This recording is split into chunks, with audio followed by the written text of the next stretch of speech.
Hello everyone. So today we are going to learn about the graphs of position time graph, velocity time graph. So let's start. So this table is giving us information about the motion of a body. It is showing the time and corresponding distance, or we can say displacement with respect to time. So we know that velocity is displacement over time, like the displace change in displacement upon time, or rate of change of displacement, call it velocity. So and we can calculate change in velocity by subtracting initial velocity from final velocity. Similarly, acceleration is nothing but rate of change of velocity, that is final velocity minus initial velocity divided by time. These are the formulas through which we can calculate velocity and acceleration and all. So through this table, using these formulas, we can calculate the velocity, the change in velocity and acceleration. Like in this case, there is a time difference of 10 second in each case. We can see like it is 12 to 12 and 10 seconds, then 20 seconds. So there is a difference of 10 second in the time, and the corresponding displacement is given.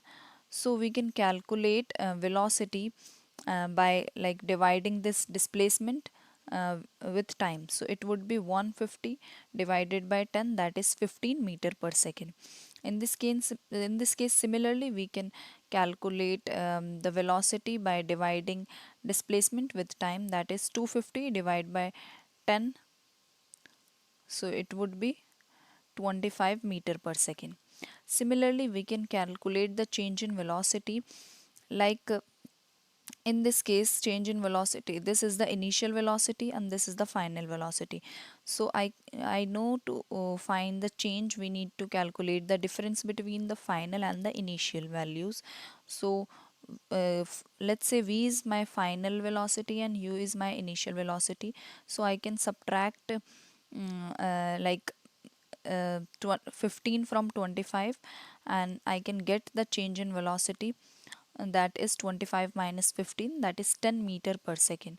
Similarly, in this case, 40 minus 25, that is 15 meter per second. So this is how I can calculate change in velocity to calculate the acceleration.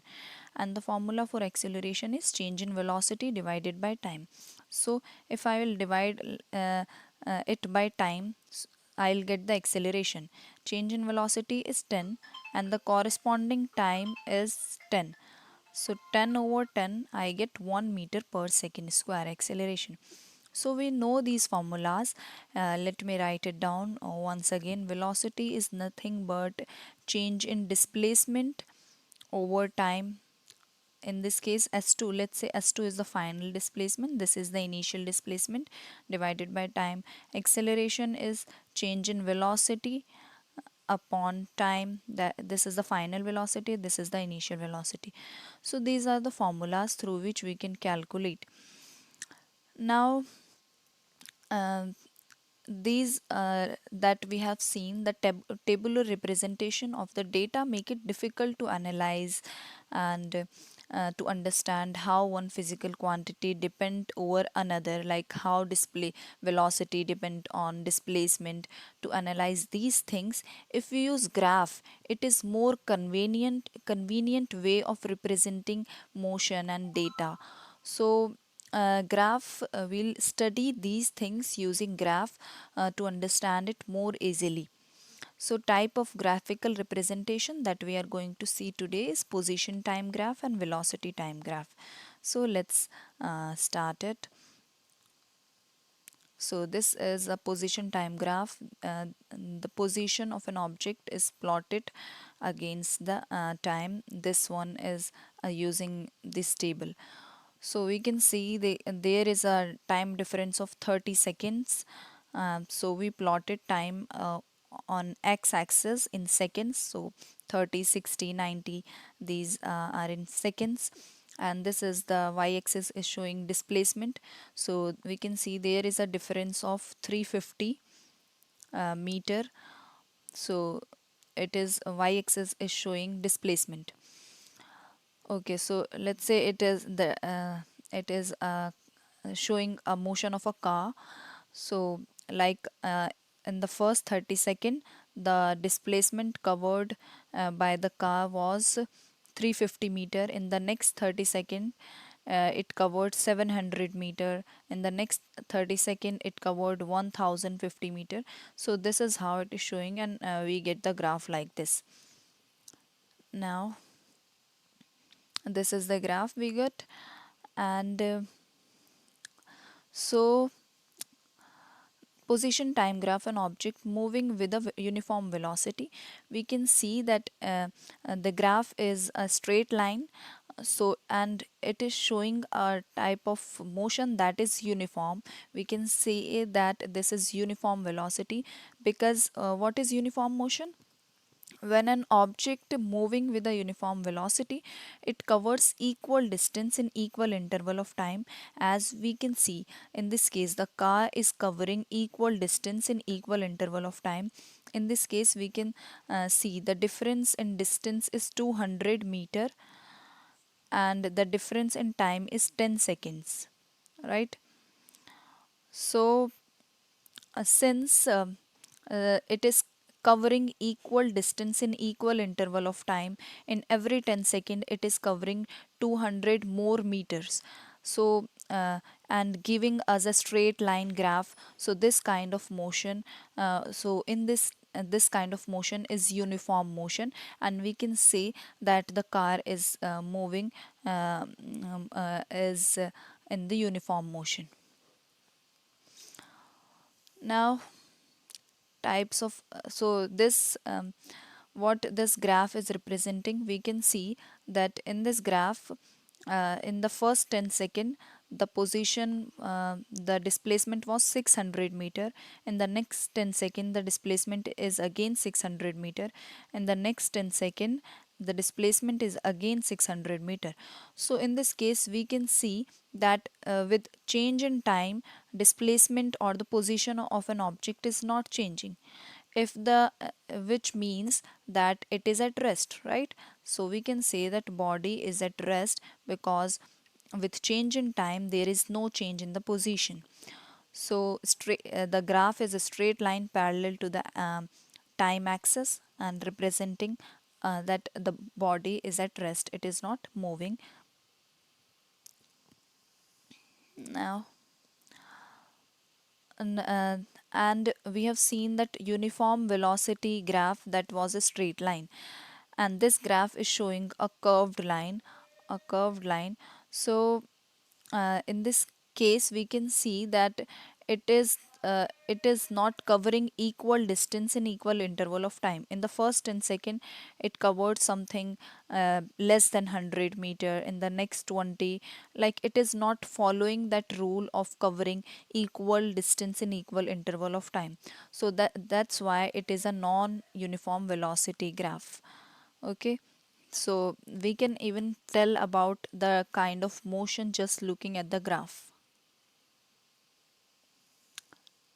Now comparing velocity, in this case we can see there are two graphs.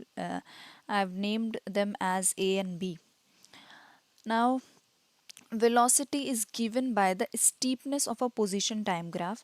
This is a position time graph, right? But we can tell about the velocity of an object just seeing the position time graph by the steepness of the graph. Like in this case, the graph A is steeper than B, we can see. So the greater the steepness, the more velocity it will have. So that's why A moves with a greater velocity than B. Okay, so we can from the steepness of the graph we can tell about the velocity of an object. Okay, so there is a graph, and we have to identify the type of motion that body is undergoing in each section. So in the first section we can see that it is a uniform motion. Why? Because it is covering equal distance in equal interval of time. In the second case, we can see that it is at the same position with change in time. Time is changing, but the position is same, that is 1000 meter. So the body is at rest in the second section. In the third section, body is undergoing in non-uniform motion. Why? Because body is covering unequal distance in equal interval of time, and it is a curved line graph. So it is showing non-uniform motion. So in the now we have to identify the order of velocity. We have studied that in the position time graph, the more steep the graph is, the greater velocity it will have. Like let's say if these are the two graph, A and B. So since the A is uh, more steep than the B, so A will be having greater velocity than B.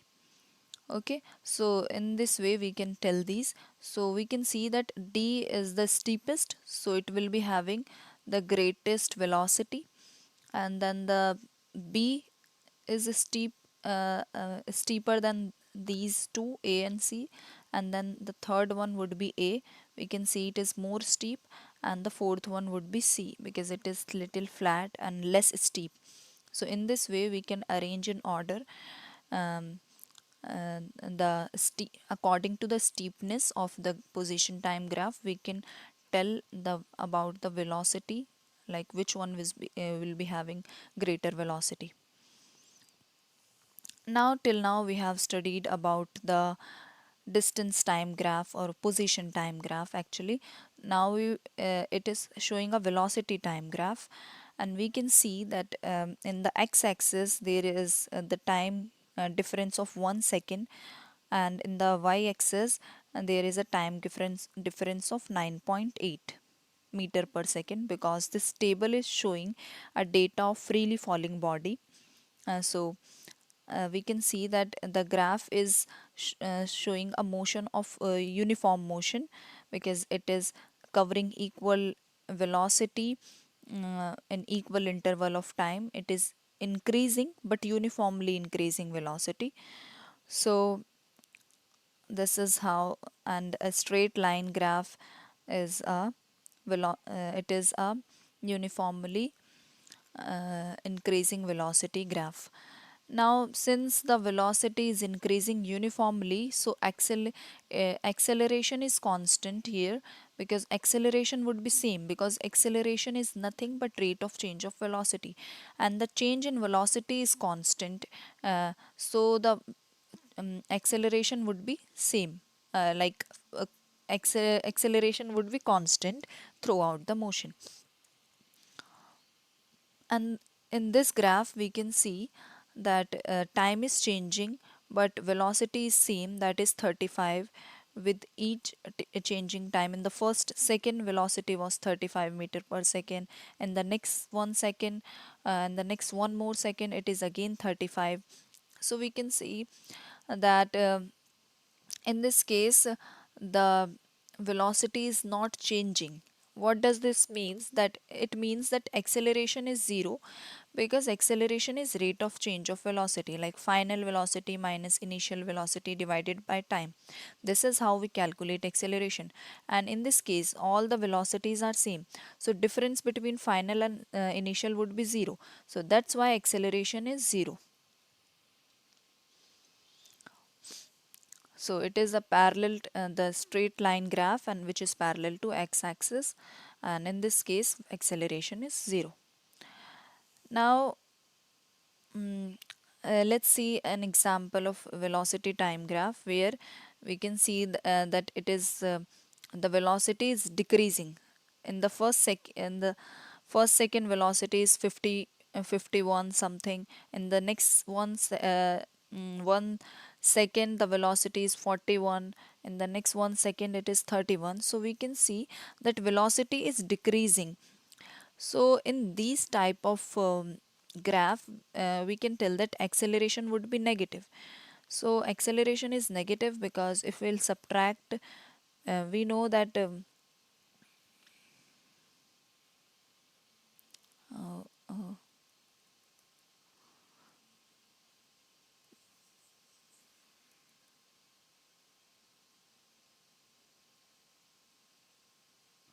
Okay, so we were learning about this, yeah. So in this case, we can see that with time, velocity is decreasing. With each time velocity is decreasing, we can see in the graph as well. So in this case, the acceleration would be negative. Why? Because we know the formula for acceleration is final velocity minus initial velocity divided by time.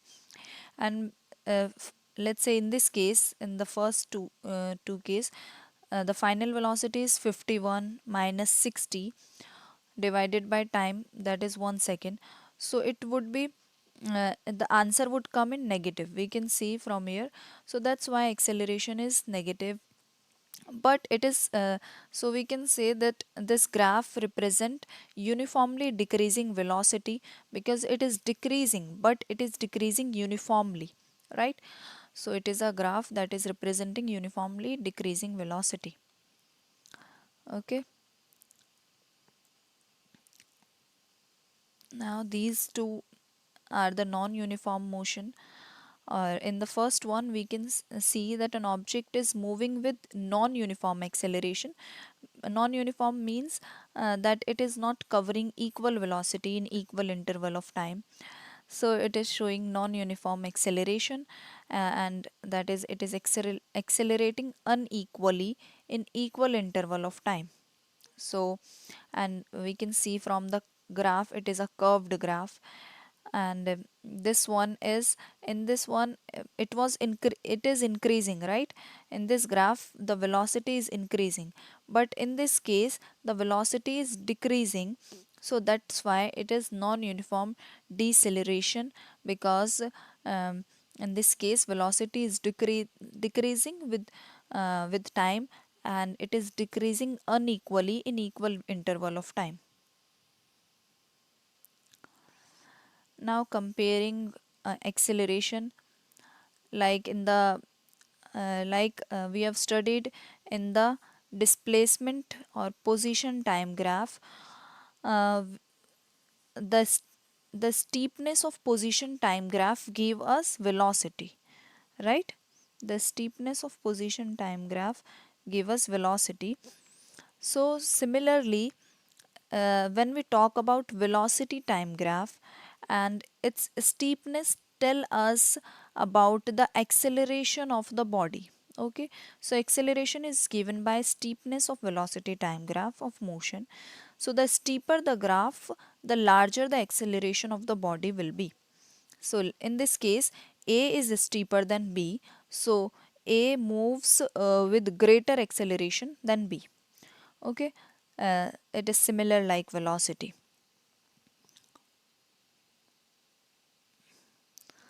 Yes, so let me summarize and tell what we have done so far.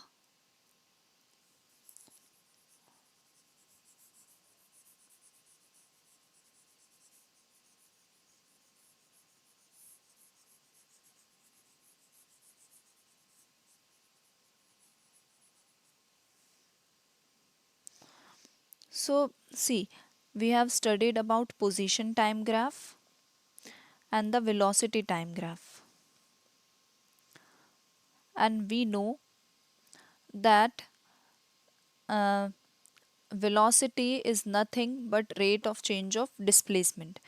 That means if we know the final displacement and initial displacement, and we subtract them and divide by t, we'll get the velocity.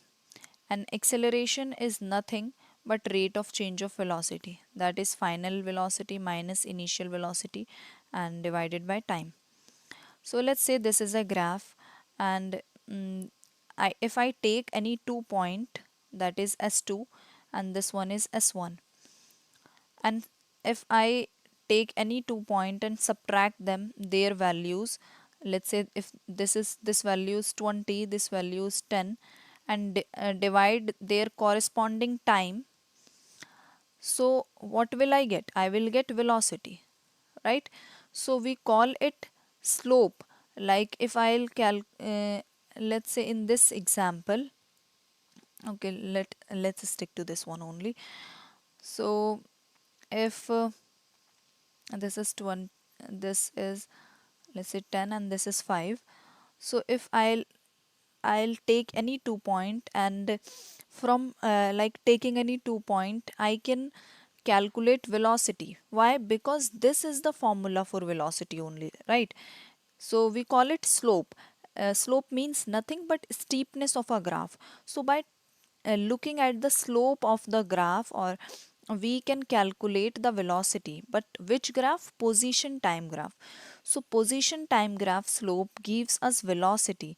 Slope is nothing but, like I told, if I take any 2 point and subtract their displacement and their corresponding, and divide it by their corresponding time difference, that is t2 minus t1.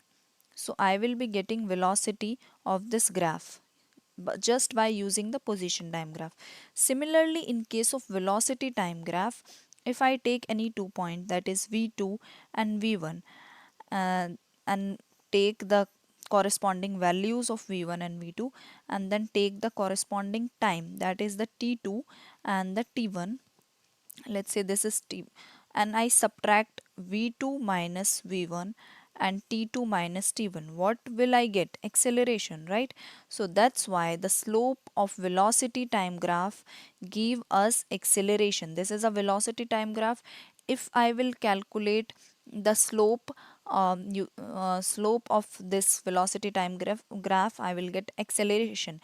In case of position time graphs slope give us velocity, right? Because we, if we know the formula, we can understand how, right? So this is all, and yeah, so this was it, and these are the questions that you can attempt. Okay. Okay, there is one more question, let's do it.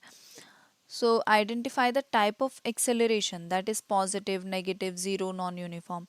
In the first one, we can see that it is non-uniform, right? It is a curve. The second one is positive acceleration because it is increasing. This one, first one is positive as well as non-uniform because it is increasing, but it is increasing non-uniformly. Second one is positive and uniform, right? The third one is acceleration is zero, and in this case acceleration would be constant, right, in the second one. In the fourth one, it is uniform but negative acceleration, it is decreasing uniformly. Again, fifth one is uniform but positive. Sixth is non-uniform and negative, right, because it is decreasing and decreasing non-uniformly. So let's you can fill them up by yourself. So thank you.